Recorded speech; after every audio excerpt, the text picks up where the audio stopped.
kita kena faham apabila kita sebut tentang pembinaan saksiah remaja, bukan semata-mata soal program semata-mata, tetapi kita melihat pengisiannya. Dan saya ingin tahu sejauh mana setakat yang telah dilaksanakan program-program di bawah Kementerian Belia dan Sukan ini telah berjaya memberi kesan terhadap pembinaan saksiah belia, dan apakah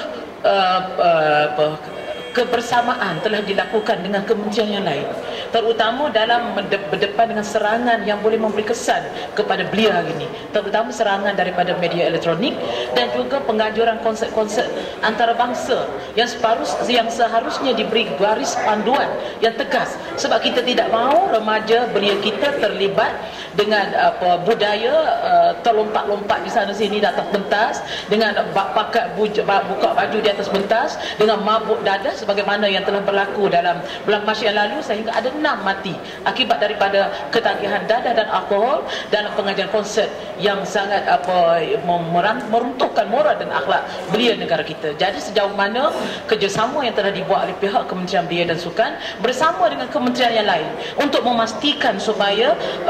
apa sahaja program yang dirancang oleh Kementerian Belia dan Sukan ini memberi kesan yang positif kepada pembinaan akhlak belia remaja kita pada ini.